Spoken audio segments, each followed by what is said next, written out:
Welcome students to Able academic English.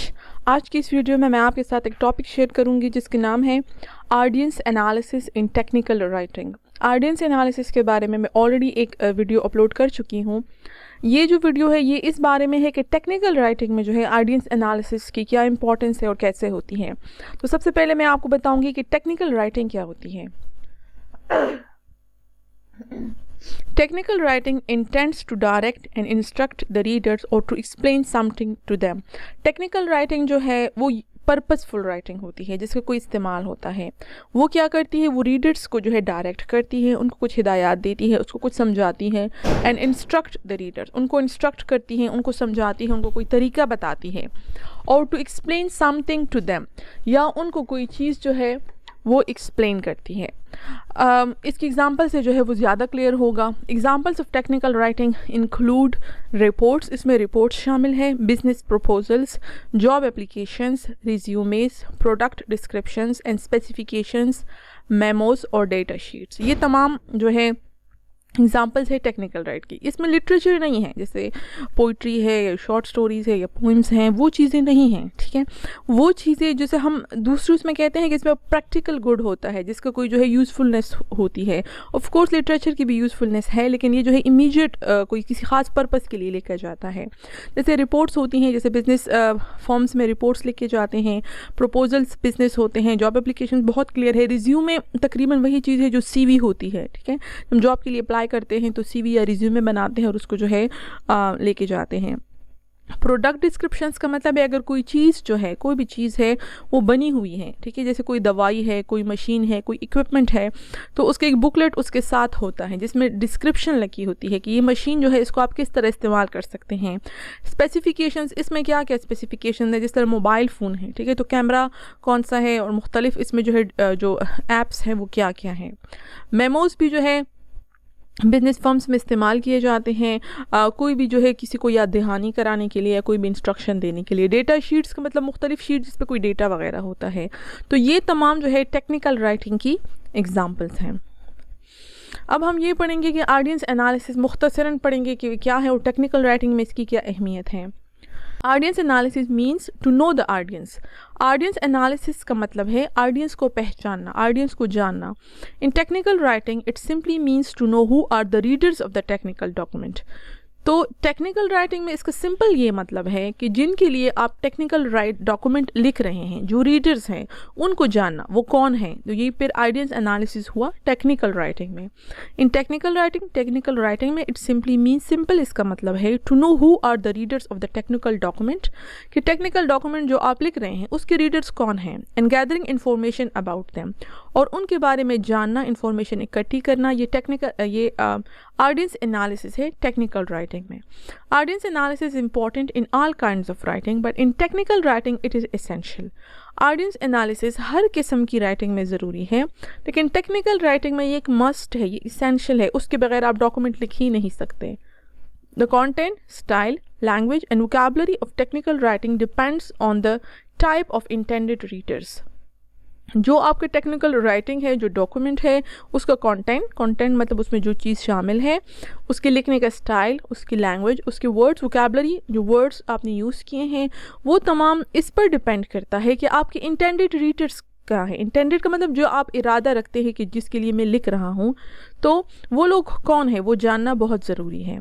इससे style, content, language सब कुछ आप उसी के मुताबिक चूज़ करेंगे। For example if the document is meant for a layman, for example अगर आप कोई ऐसा टेक्निकल डॉक्यूमेंट लिख रहे हैं जो कि आम बंदे के लिए है, for example a user manual. User manual का मतलब ये है कि आपके पास जो है एक फॉर एग्जांपल वॉशिंग मशीन आती है, उसके साथ एक छोटी सी बुकलेट होती है जो आपको बताएगी कि आपने मशीन्स के अगर कुछ पार्ट्स असेंबल करने हैं तो कैसे करने हैं, उसको यूज़ कैसे करना है, उसमें अगर ड्रायर है तो उसकी क्या जो है इंस्ट्रक्शंस हैं। तो इस तरह के यूज़र मैनुअल ज़ाहिर है आम लोगों के लिए ही लेके जाते हैं। तो अगर डॉक्यूमेंट एक आम बंदे के लिए है, फॉर एग्जांपल कोई यूज़र मैनुअल है, the language used is simple and easy. तो ऐसे में हमेशा सिंपल और ईजी वर्ड्स जो है इस्तेमाल करते हैं ताकि वो आम बंदा उसको समझ सके। वो आम बंदा जो है वो एजुकेटेड हो सकता है, लेकिन वो अनएजुकेटेड भी हो सकता है, वो कोई मर्द भी हो सकता है, वो कोई औरत भी हो सकती है, इसलिए हमेशा सिंपल वर्ड्स इस्तेमाल किए जाते हैं। There are less technical terms used, but if the technical writing is meant for experts,